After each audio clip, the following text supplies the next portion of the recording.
हाथ जोड़ के प्रणाम करता हूं। जैसा माननीय आशीष जी ने आपका ध्यान आकर्षित किया विषय के ऊपर, और भारतीय जनता पार्टी माननीय मोदी जी की गारंटी को लेकर कल जनता के बीच में आई। गारंटी शब्द ऐसा हो गया कि अब ये एक दूसरे के पूरक हो गए। आप गारंटी शब्द बोलोगे तो मोदी जी का चेहरा नजर आएगा, और मोदी जी का चेहरा की तरफ देखोगे तो उसमें काम की गारंटी नजर आएगी। एक विश्वसनीयता का नाम हो गया है। तुलनात्मक रूप से आप वैसे भी अगर देखोगे तो आपको ये दृष्टिगोचर भी होगा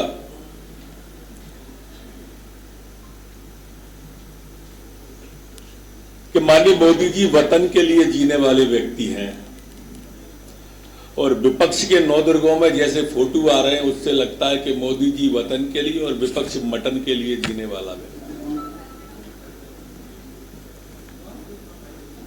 कांग्रेस का घोषणा पत्र देखोगे तो आपको रोम नजर आएगा,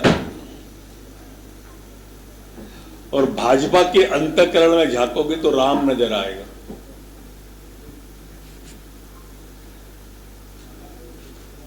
जो कहा वो करके दिखा दिया, और जो कह रहे हैं वो भी करके दिखा देंगे। ये विश्वास भाजपा के साथ है। और दूसरी तरफ विपक्ष है। वो विपक्ष में कैसे गारंटियां पूरी होंगी कह ही नहीं सकते। एक भी विपक्षी दल बहुमत के लिए नहीं लड़ रहा, सरकार बनाने को नहीं लड़ रहा। 273 सीटों पर एक भी विपक्ष नहीं लड़ रहा।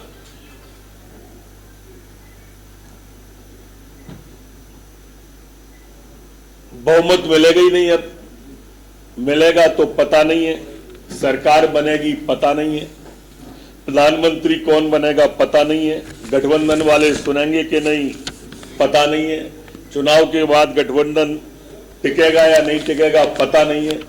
लेकिन गारंटियां लेके लगातार आते जा रहे हैं जनता के सामने। सरकार कैसे बनाएंगे यही तय नहीं है इनका। और इधर मोदी जी ने जो कहा, आप सबके ध्यान में, फिर भी मैं दोहराता हूं एक सांस में। 370 हमारे घोषणा पत्र में था, पूरा हुआ। 35A था, पूरा हुआ। CAA था, पूरा हुआ। ट्रिपल तलाक था, पूरा हुआ। भगवान श्री राम का भव्य मंदिर बनाएंगे, भव्य मंदिर आप देख लो, पूरा हुआ। 4 करोड़ लोगों को प्रधानमंत्री आवास देने का कहा और करके दिखा दिया, और 3 करोड़ आने वाले कल में हम देने वाले हैं, यह सिद्ध हो गया। लोगों को विश्वास दिया कि 3 करोड़ और बनने वाले हैं। कोई गरीब बिना घर के न रहे, यह विचार भारतीय जनता पार्टी का, प्रधानमंत्री मोदी जी की गारंटी है। हमने प्रदेश के अंदर 11 करोड़ परिवारों में, ग्रामीण में नल से जल पहुंचाया। 12 करोड़ शौचालय इस प्रदेश के अंदर माननीय मोदी जी ने बनाए, और लज्जा के वातावरण से मातृशक्ति को दूर किया। 1 करोड़ बहनाओं को लखपति बनाया, और 3 करोड़ महिलाओं को लखपति बना देंगे, यह संकल्प लिया। 10 करोड़ बहनों को उज्ज्वला योजना पूरे देश के अंदर पहुंचाई, ये मोदी जी की गारंटी है। और अब पाइप से गैस पहुंचाने का संकल्प, गारंटी माननीय मोदी जी ने दे दी। ये सस्ती गैस के लिए एक मोदी जी का सफल कदम। कांग्रेस वादे करती रही, नारे लगाती रही गरीबी हटाने के, कभी गरीबी नहीं हटा पाई। इनके नारों में गरीब हटते चले गए, गरीबी नहीं हटी। मोदी जी ने 25 करोड़ लोगों को गरीबी रेखा से निकालकर देश के सामने उदाहरण प्रस्तुत कर दिया, और वादा कर दिया कि आने वाले कल में इससे अधिक लोगों को गरीबी से बाहर निकाल देंगे। मोदी जी ने विश्व के अंदर भारत को 5वीं आर्थिक बड़ी ताकत बना के विश्व का ध्यान आकर्षित कर दिया, और गारंटी दे दी कि अगले 5 साल में विश्व की तीसरी बड़ी ताकत अगर कोई बनेगा तो मोदी जी की सरकार बनेगी और भारत विश्व की तीसरी बड़ी ताकत मोदी जी बना के देंगे। ये काम मोदी जी ने करके आम लोगों के और आप सबके सामने रख दिया। एक इतिहास को रचने का काम, देश के अंदर शांति लाने का काम अगर किसी ने किया, आप सबको मालूम होगा मोदी जी के आने के पहले का भारत और आज का भारत पलटा किया माननीय मोदी जी ने। मोदी जी के आने के पहले मनमोहन सिंह जी की सरकार थी, पाकिस्तान के आतंकवादी सैनिक आते थे, हमारे सैनिकों के सर काट के ले जाते थे। लेकिन मोदी जी के आने के बाद में दुश्मन की आंखों में आंखें डाल के बात करने वाला प्रधानमंत्री देश को मिला।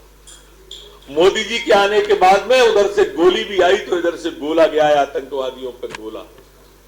माननीय मोदी जी हैं जिन्होंने मनमोहन सिंह की सरकार में हम कश्मीर में लाल चौक पर तिरंगा नहीं फहरा पाते थे। मोदी जी के आने के बाद में कश्मीर की तो बात चली क्या है, चांद पे तिरंगा फहरा दिया भारत ने। ये तिरंगे की उपलब्धि है। रूस और यूक्रेन के युद्ध में आपने तिरंगे की शान देखी होगी, भारत का मान देखा होगा, देश का सम्मान देखा होगा। जब बस पे लगा के हमारे बच्चों को लेके बसें आई तो दोनों सेनाओं की हिम्मत नहीं पड़ी कि वो उनको रोक दें, हमारे बच्चों को रोक ले या गोली चला दें। ये तिरंगे का मान, ये भारत का मान, ये भारत का सम्मान अगर किसी ने बढ़ाया तो माननीय मोदी जी ने बढ़ाया। आज हमने वादा किया है यूसीसी का, माननीय मोदी जी ने गारंटी दी है यूसीसी की, और आप भाई कांग्रेस की गारंटी देखोगे तो शरीयत की तरफ जाती हुई दिख रही होगी कांग्रेस की गारंटी। ये वापस 370 कश्मीर में लगाना चाहने वाली कांग्रेस है, ये शरीयत की तरफ ले जाने वाली कांग्रेस पार्टी है। आप कांग्रेस पार्टी का घोषणा पत्र देखेंगे तो इसमें आपको मुस्लिम लीग की झलक दिखाई देगी, और भारतीय जनता पार्टी का घोषणा पत्र देखोगे तो इसमें आपको राष्ट्रवाद की झलक दिखाई देगी। ये ईडी गठबंधन के आधे लोग जेल में हैं, आधे लोग बेल पे हैं, बाकी भ्रष्टाचार के खेल में है। मोदी जी के कार्यकाल में पूरे में ना कोई 2G हुआ, ना 3G हुआ, ना 4G हुआ, ना जीजाजी हुआ। ये मोदी जी का कार्यकाल है जिसमें ईमानदार प्रधानमंत्री देश ने और उसी सरकार देश के अंदर चला के दी, और ऐसा विकास करके दिया देश के अंदर कि आज हम चारों तरफ देखेंगे, जल में, थल में और नभ में वंदे भारत जैसी ट्रेनें जो हमारी थल के ऊपर चल रही है, और आने वाले कल के अंदर विकास की वंदे भारत की ट्रेन बनाने की जो बात कही है, हिंदुस्तान की हर लोकसभा के अंदर मेडिकल कॉलेज खोलने की, कोरोना जैसा काल आप सबने देखा, ये मोदी जी की ही कल्पना है। आज हम ग्वालियर के अंदर प्रेस कॉन्फ्रेंस कर रहे हैं, ग्वालियर का एयरपोर्ट आप देखेंगे तो आपको लगेगा कि वास्तव में मोदी जी ने क्या ये ग्वालियर का ही नहीं है, मैंने उदाहरण ग्वालियर का दिया। हिंदुस्तान का ऐसे रेलवे स्टेशन, जितने भी रेलवे स्टेशन है उनका कायाकल्प, एयरपोर्ट का कायाकल्प, हमारे यहाँ पनडुब्बी का जो क्षेत्र था, ये सारे के सारे आप देखेंगे। और आकाश के अंदर आपने अंतरिक्ष का, चंद्रयान का और सूर्ययान का ये परीक्षण सफल हुआ है, वो सब देखे होंगे। ये मोदी थे तभी संभव था, क्योंकि उसके पहले 50 साल एक ही परिवार की सरकारें रही। जी, ये हमारे बुजुर्ग जो हैं, और हमारे बुजुर्गों को जिम्मेदारी जो मोदी जी ने ली है, अब गरीब है, अमीर है, छोटा है, बड़ा है, अगड़ा है, पिछड़ा है, सारे भेद समाप्त। जो बुजुर्ग 70 साल का होगा सब आयुष्मान कार्ड के दायरे में होंगे, और सबका इलाज माननीय मोदी जी, भारतीय जनता पार्टी की सरकार एकदम फ्री करा के आपको देगी। मित्रों, जो काम आज मोदी जी ने किया है देश के अंदर, और जो काम कल करने वाले हैं मोदी जी, विश्व की तीसरी आर्थिक ताकत बनाने वाली, इस सब में मीडिया के बंधुओं का भी एक सहयोग है, वो चाहिए। आपने ईडी गठबंधन का एक और देखा होगा, उन्होंने ईडी गठबंधन के जो माकपा है, मार्क्सवादी कम्युनिस्ट पार्टी, उसने गठबंधन में परमाणु जो बम है उसमें देश की सुरक्षा पर ही एक प्रश्न चिन्ह लगा दिया। परमाणु बम के समझौते की बात करते, उसको हटाने की बात जिस तरह से उसने की है, वास्तव में ये देश के लिए घातक है। जब पाकिस्तान हमारे पड़ोसी देश पर परमाणु बम है और ये कर रहे हैं, इससे आप इनकी तुष्टीकरण की राजनीति को समझिए। जिस तरह की राजनीति ये विपक्ष कर रहा है तुष्टीकरण की, ये निंदनीय है। और ये किस दिशा में ले जाना चाहती है तुष्टीकरण की राजनीति। मैंने इसलिए शरीयत का भी हवाला दिया, इसलिए उसकी झलक भी दिखाई मैंने कि मुस्लिम लीग के घोषणा पत्र की कॉपीराइट और झलक जैसी दिखती है, इसलिए तुष्टीकरण की बात कर रहे हैं। ये लोग सनातन पर सवाल उठा रहे हैं, ये लोग गाय पर सवाल उठा रहे हैं, ये लोग सनातन को डेंगू कह रहे हैं। ये निंदनीय कृत्य है मेरे मित्रों। ये लगातार एक के बाद एक प्रहार जो करती है कांग्रेस पार्टी हिंदू और हिंदुत्व पे तो सवाल उठाती है। उनके नेता राहुल गांधी टुकड़े टुकड़े गैंग से तो मिलने जेएनयू में सबसे पहले जाते हैं, लेकिन उनके नेता राहुल गांधी कभी दूसरे धर्म और मजहब पर एक बात नहीं कह सकते। ये विचारणीय प्रश्न है।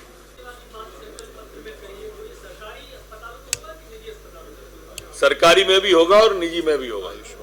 आयुष्मान कार्ड जहां जहां चलता है वहां सब जगह होगा, और मेरे ख्याल से लगभग सभी जगह चल रहा है। आप तो देखते चलिए, भगदड़ का माहौल है।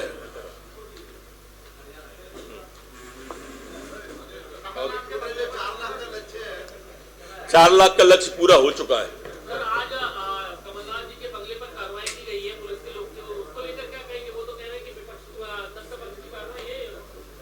देखो, स्वाभाविक रूप से वो यही कहेंगे। अगर वो सही है तो क्या दिक्कत है, कोई भी जांच के लिए आए तो उसे दिखा दो, इसमें कहां दिक्कत आती है किसी को, क्यों दिक्कत आना चाहिए। वो चुनाव नहीं, हमेशा ही होती रहती कार्रवाई। भाई उनके ही नेता पर तो पैसे पकड़े गए थे ना, वो नोट पकड़े गए थे, इसलिए कार्रवाई होगी ना। अभी पकड़े गए, छिंदवाड़ा में ही पकड़े गए, उनके पार्टी के पदाधिकारी पे पकड़े गए। शराब पकड़ी गई है तो उनके पास पकड़ी गई है। अब ये कमलनाथ जी की हार वहां पर स्पष्ट दिख रही है, इसलिए पैसा और शराब का खुलकर प्रयोग वो करना चाहते हैं। पैसे वाले पैसे की दम पर लोकतंत्र को खरीदना चाहते हैं, जनता के बल को खरीदना चाहते हैं। भारतीय जनता पार्टी ऐसा नहीं होने देगी। हमारा विश्वास लोकतंत्र में है, हम इमरजेंसी वाले लोग नहीं है। कोई भी सवाल कर सकता है। प्रवीण जी आ रहा हूं, आप पे आ रहा हूं। प्रवीण जी एक रुकिए ना, प्रवीण जी पूछिए जल्दी। आत्मविश्वास से चुनाव जीतने वाली बात पिछले दिनों काफी चर्चा में रही है, आपकी ओर से आया है जी। क्या भाजपा को भी अभी वर्तमान में मोदी की गारंटी को लेकर आत्मविश्वास से परिपूर्ण, अति आत्मविश्वास से परिपूर्ण देखा जा सकता है क्या? आत्मविश्वास और अति आत्मविश्वास दोनों अलग अलग शब्द हैं। पूछ के जाना और बता के जाना जैसा है, इसलिए आप ये मान के चलिए हमें पूरा विश्वास है। हो गया ना, पूरा विश्वास है, जनता को भी पूरा विश्वास। एक तो मेरा आग्रह की प्रति प्रश्न नहीं, और जो प्रश्न हो जाए उसकी पुनरावृत्ति नहीं। पूछिए। आयुष्मान कार्ड की बात आप पूरे देश में कर रहे हैं, हर घर में आयुष्मान कार्ड बना रहे हैं। क्या आयुष्मान कार्ड पे जो इलाज कर रहे हैं हॉस्पिटल, उनके भुगतान परिपूर्ण हो चुके हैं? अभी तक तो सब हो चुके हैं जितने बिल आए थे। ठीक है, मैं जवाब सुना आपने। आपका सुनिए, प्रति प्रश्न नहीं, आप पूरा करें, 350 प्राइवेट हॉस्पिटल है ग्वालियर चंबल संभाग में, पूरा करें। उनमें से 250 ऐसे अस्पताल है जिनके पिछले 2.5 साल से कोई भी भुगतान नहीं हुए। ठीक है, जितने भुगतान सरकार के पास आए सारे हो गए। अगर नहीं हुए हो तो आप बता देना, उनका हो जाएगा आचार संहिता के बाद। चलिए सर्वेश जी।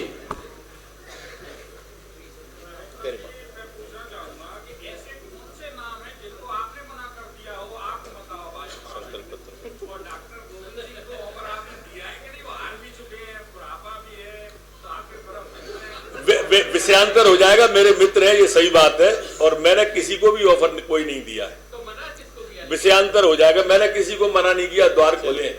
मेरा आग्रह संकल्प पत्र से संबंधित ही प्रश्न रखें, क्योंकि ये प्रेस कॉन्फ्रेंस स्पेसिफिकली संकल्प पत्र की है। सर्वेश जी एक प्रश्न हो गया, मेरे पास विषय नहीं आया। आइए, कोई और प्रश्न? राजीव जी। दीपक जोशी के क्या अर्थ है? दीपक जोशी जी के भाजपा में आने का, वो कह रहे हैं 2 लोगों से माफी मांगने के लिए कहा जा रहा है। गलत कह रहे हैं, किसी से भी माफी मांगने का नहीं कहा गया है। दीपक मेरे मित्र हैं, भाई हैं, पर संकल्प पत्र पे पूछें तो अच्छा और ज्यादा लगेगा मुझे बुरा किसी बात का नहीं लगेगा।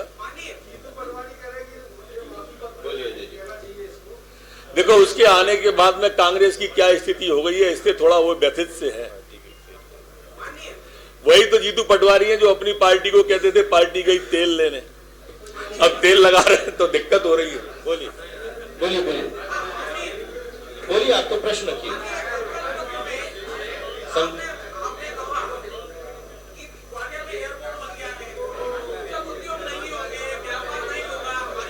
ठीक है, उसके बावजूद भी हमारी जितनी हवाई जहाज की फ्लाइटें आ रही हैं वो सब हाउसफुल जा रही हैं। मैंने अकेला एक उदाहरण नहीं दिया, मैं एलिवेटेड रोड की भी बात कर सकता था, नदी की बात कर सकता, मैंने एक एग्जाम्पल दिया था। तो सभी साथी अल्पाहार पे आमंत्रित हैं, चाय पे आमंत्रित हैं। आप सभी की गरिमा में उपस्थिति के लिए बहुत आभार, बहुत धन्यवाद।